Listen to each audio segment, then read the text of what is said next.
se fosse possível conquistar novamente aqueles que se foram? Juntos, nós podemos. Invista neste canal. Invista em um mundo melhor.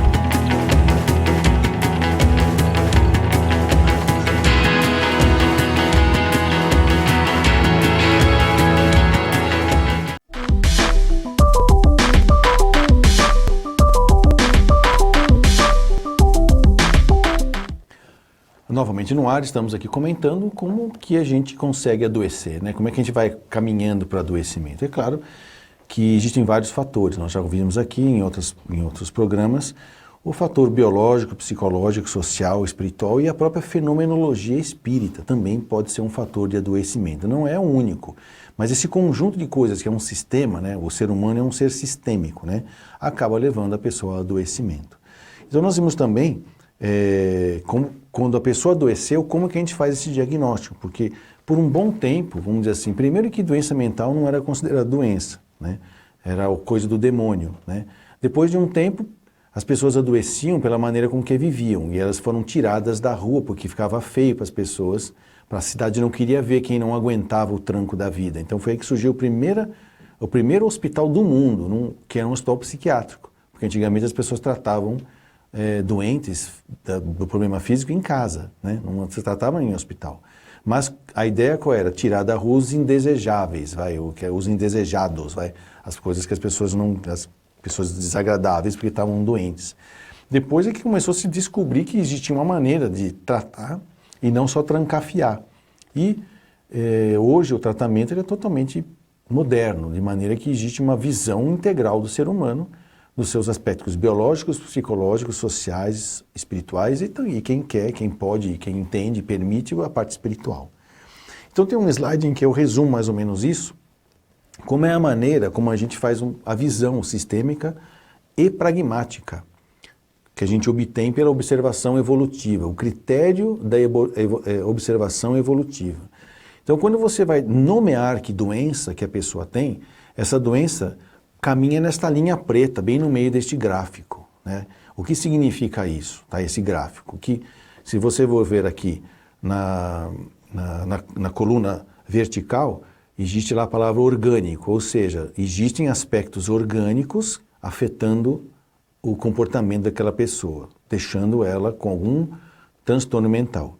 E na horizontal nós temos os aspectos psíquicos, psicológicos, que podem estar causando aquele descontrole, desconforto ou transtorno mental. Então, existem doenças mais orgânicas e existem doenças menos orgânicas e, portanto, mais psíquicas. Porém, o psíquico anda junto com o orgânico. Nós já estudamos isso, mas eu estou falando isso porque nós vamos começar a ver alguns exemplos de diagnóstico.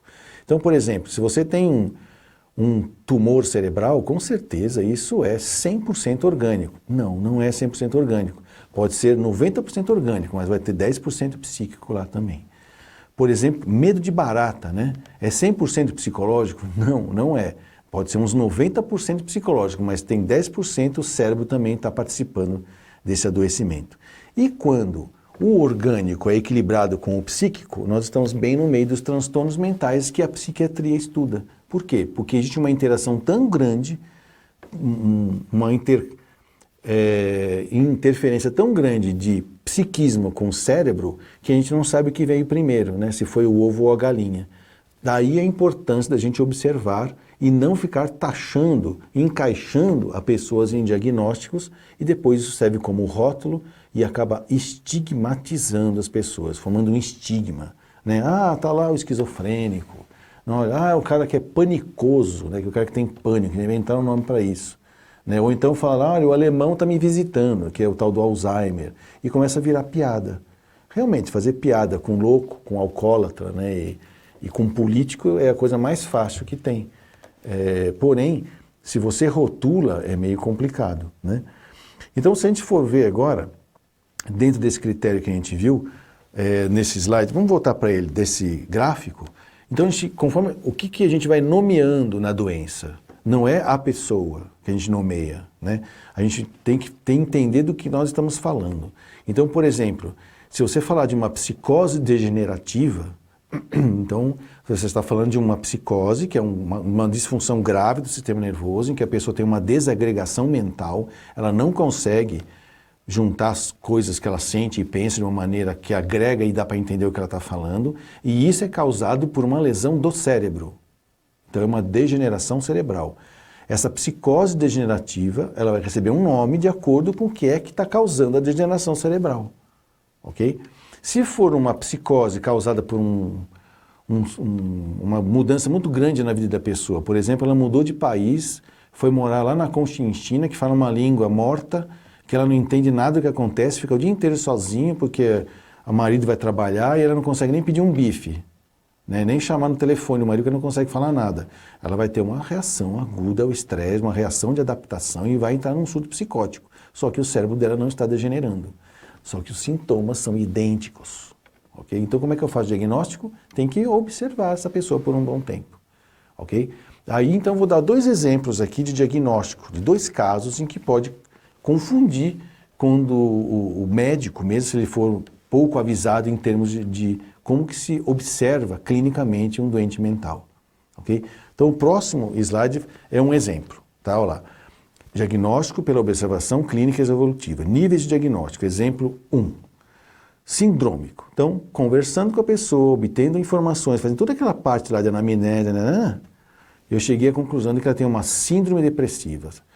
O que é síndrome depressiva? Vou falar, são sintomas e sinais de depressão que andam juntos. Ah, mas essa pessoa tem todos? Não, mas ela tem o suficiente para deixar ela ter, para ela poder eu perceber que ela tem esses sintomas. É a síndrome depressiva. Aí qual é o nome, então, da doença que está causando essa síndrome depressiva? É uma depressão bipolar? Não sei. É a primeira vez que eu estou falando com a pessoa. Não dá para saber. Não dá nem para saber se ela tem depressão. Eu só estou sabendo que ela tem sintomas de depressão. Ah, então será que é uma depressão reativa? Olha lá, reação depressiva? Também não sei. Eu preciso saber mais sobre a história dela. Será que morreu alguém na família? Será que ela tem uma doença grave e está sabendo que vai morrer? Será que é isso? Ela tem uma reação depressiva? Ou será que ela tem uma depressão neurótica? Eu não sei. Então, com a história que ela me contou, eu posso chutar, como eu falo assim, entre aspas, chutar entre aspas, né? A questão de colocar um número no CID-10 o mais 9 possível. Então, normalmente a gente coloca lá, por exemplo, o F32.9, depressão a esclarecer. Transtorno depressivo a esclarecer. Tá? Eu não sei o que é. Ok? Aí eu vou tentar ver qual é o quadro clínico dela. Ela está deprimida, mas o que está realmente prejudicando a vida dela neste momento aqui? Aí ela vai falar para você, olha, eu tenho muita ansiedade, angústia que aperta o peito, não estou conseguindo dormir, né?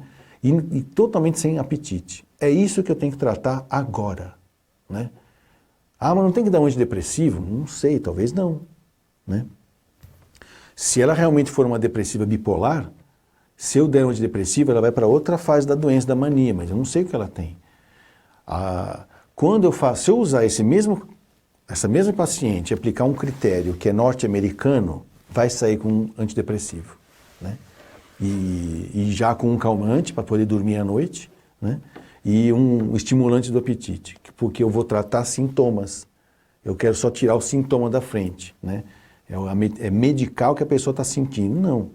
Eu tenho que dar apoio, até talvez pedir exames. Enquanto ela não pede exame, posso dar algumas coisas que podem amenizar alguns sintomas para que a gente possa realmente chegar num diagnóstico. Esse é um exemplo número 1. Eu estou falando número 1 porque depressão é uma das coisas que mais está aparecendo nos consultórios de quem quer que seja, não é só do psiquiatra. Eu até digo que existe uma demanda reprimida de pessoas precisando de atendimento psiquiátrico, não porque são loucas, tá? Não é isso. Tão grande que se todos os psiquiatras abrissem 10 horários todos os dias, inclusive sábado e domingo, nós não íamos dar conta. Pelo menos nos próximos 5 anos não ia dar conta de atender todo mundo. E por que isso? Porque as pessoas querem diagnóstico e querem remédio. Nem sempre é isso, nem sempre precisa de remédio, né? Então vamos ver um exemplo número 2, que é de outra doença, próximo lá. Diagnóstico pela observação clínica evolutiva. Exemplo 2, a síndrome. Síndrome de desagregação mental. Então a pessoa chegou para mim falando assim, doutor, o pato, quando mostrou o joelho, aí inventou. E eu comecei a pensar o seguinte, puxa, que dia estranho, né? Começou à meia-noite? Você fala, o que esse cara está falando? Isso chama-se desagregação mental, né? Não consegue concatenar as ideias. Parece piada, né? Parece brincadeira, mas quando você vê uma pessoa falando isso, isso é grave, né? Ou quando a pessoa chega para você totalmente assustada, achando que tem alguém, eu vou falar baixo porque eu sei que foi o enfermeiro que me trouxe, mas ele tem uma escuta e eu não vou falar mais nada, porque o senhor deve ser também do pessoal que está investigando. Não conseguir perceber que a realidade não bate com o que ele pensa, isso é desagregação mental.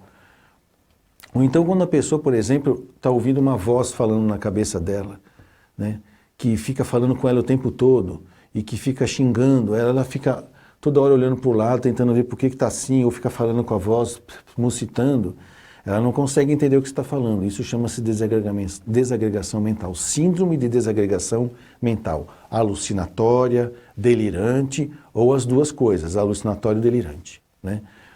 Mas vamos ver então, pelo desenho que a gente fez aí, o pessoal vai falar assim, puxa, mas está ouvindo vozes? Está interpretando de maneira equivocada, está delirante, é esquizofrenia. Não. Esquizofrenia também pode ter esses sintomas, mas nem sempre tem. Tá? Provavelmente isso é um surto psicótico, de causa a esclarecer, não sei. Ela pode ter, como eu já sempre falo, eu gosto de pegar inalado um gás inodoro que é altamente alucinatório, e ela não sabe que ela inalou aquele gás, ela está alucinando. Eu já vou taxar ela de esquizofrênica? Não sei. Eu vou falar, olha, é uma síndrome de desagregação mental alucinatória. Qual o quadro? Eu vou colocar lá, psicose a esclarecer, né? Um F29, alguma coisa assim, que fala que é uma psicose a esclarecer. Não sei nem se é o 29, porque 20 ainda tem a ver com um pouco de esquizofrenia. Não posso falar que ela é esquizofrênica, não posso, não devo falar, ok? E em seguida vem o quadro clínico, que é o que nos interessa. Vamos ver o slide. No quadro clínico está escrito lá, como que essa pessoa está agora? Se ela está com uma síndrome de desagregação mental alucinatória delirante, os dois, vai. Não sei se ela é esquizofrênica, está num surto psicótico. O que eu vou tratar dela? Como ela estiver agora. Como é que ela está? Ah lá, ela está com uma excitação psíquica com inquietação motora. O que é isso? Ela está agitada, querendo entender onde é que está o bandido, onde é que está o microfone que estão filmando ela, onde é que está não sei o quê, e está inquieta, andando para lá e para cá, não consegue dormir, agitada, batendo, querendo quebrar, sair correndo. Uma síndrome de excitação psíquica ou inquietação motora. É isso que eu vou tratar. Para que ela possa amenizar esse sintoma, que eu possa conversar com ela, tentar compreender o que está acontecendo com ela e talvez, quiçá, em algumas consultas, chegar perto de algum diagnóstico que ajude a gente a caminhar para o tratamento. Nós vamos no nosso intervalo e nós vamos voltar depois para poder entender, então, a partir do momento que eu fiz isso, que eu diagnostiquei, o que eu faço. Até já.